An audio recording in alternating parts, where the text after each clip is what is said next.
Кога е во прашање екологијата, некако многу се гласни, многу се активни.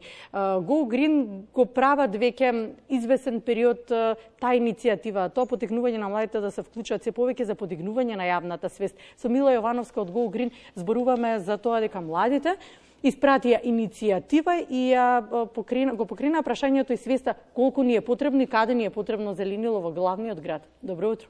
Добро утро, Јована. Пратена иницијативата.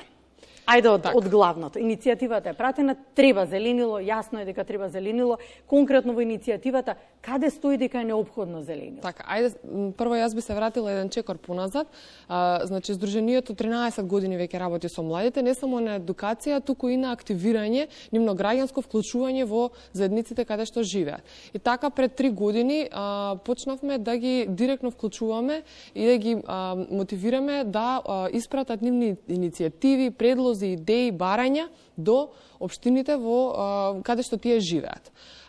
Секогаш зеленилото, отпадот и транспортот се нешто што се топ теми на младите во овие иницијативи. Главни теми. Добро. Конкретно, изминатиот период, бидејќи нели знаеме дека буџетот на општините се носи во декември месец. Сега, за да во декември месец ние успееме нешто да издействуваме, да побараме тие да го вклучат, ние мора многу претходно да се изјасниме и да бидеме гласни што е тоа како граѓани што го сакаме во нашите општини. Па така младите од Скопје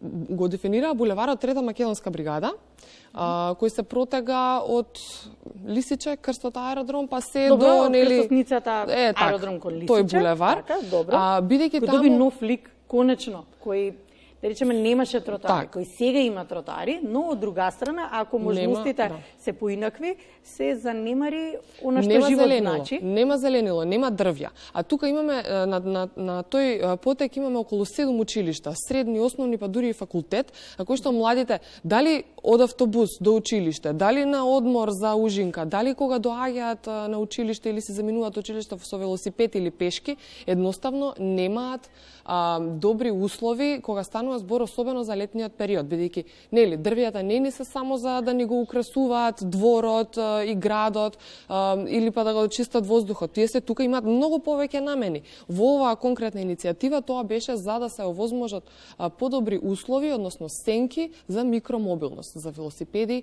и пешаци. Еве иницијативата.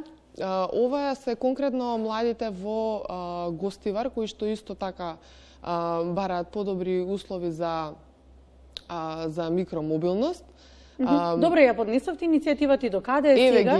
Еве ги младите во град Скопје што ја поднесува иницијативата осе своевидни сенки од дрвја, што каде би сакале нели да има дрвја. Ја поднесовме и чекаме одговор. За жал конкретниот булевар? Да, за жал немаме добиено одговор се уште од градот. Колку време имате одговор? Кога ја поднесена иницијативата? Значи добри 4-5 месеци. Немаме добиено одговор за дали се планира таму зеленило, како, кога, кој вид и така натаму. Вие што предлагате? Кој вид, какво зеленило? Што предлагате вие? Што предлагаат младите, нели? Така, значи младите сакаат на овие места да нема од оние, знаете, декоративни зеленила, борчиња, садници од тој вид, него сакаат дрвја кои што кога ќе излеснат ќе имаат голема крошна која што ќе даде сенка за движење по овој булевар, да биде тоа пријатно. Сега, летно време ќе дава сенки и ќе биде попристојно за пешачење, нели? Меѓутоа, во текот на целата година тие дрвја со тие големи крошни, нели секако не требаат години за да пораснат тие дрвја, штитат од прашина, од загадување, од бучава и така натаму. Така што проблемите со кои што се соочуваме лето и зима. Сите градови впрочем, да. Со оглед на тоа дека чекате одговор, еве некако да го заокружиме разговорот, кои се очекувањата? Не застанувате, ви продолжуваат активностите, продолжувате да ги вклучувате младите. Младите некако мислам дека се повеќе се вклучуваат. Ве следиме веќе извесен период. Така, значи нашите очекувања се и долгорочната наша цел е да ги освестиме, да ја освестиме локалната самоуправа за, односно општините, за кои се придобивките за соработка со младите. бидејќи младите знаат кои им се локалните проблеми, знаат што сакаат како промена, меѓутоа не знаат каде да се обратат. А тоа еве, ние ќе им помогнеме, можеби некоја друго здружение на некоја друга тема, меѓутоа општините се во принцип затворени за соработка со млади. Зошто? Немаат капацитет, па што знаат младите, па како, па што. Сега, во сите овие напори ние пробуваме да го имплементираме тој закон за младинско учество, што се вели, што е алатка за оваа соработка помеѓу општините и младите. Сметате дека ќе помогне? Ќе помогне, дефинитивно ќе помогне, само додека, меѓутоа мора да кажеме, додека има волја. И ако има волја. Во одредени општини отворени се тие локални младински совети, работат на овие теми, работат со младите и општините. Знаете, тоа е тој мост всушност помеѓу младите и општината. Тоа е едно тело на млади луѓе кои се избрани по јавни огласи и така натаму, и кои што се представници на младите во општината.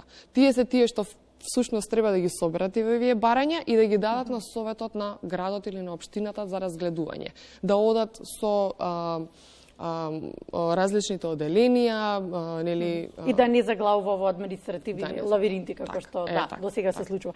Мила, благодарам. Благодарам и вам.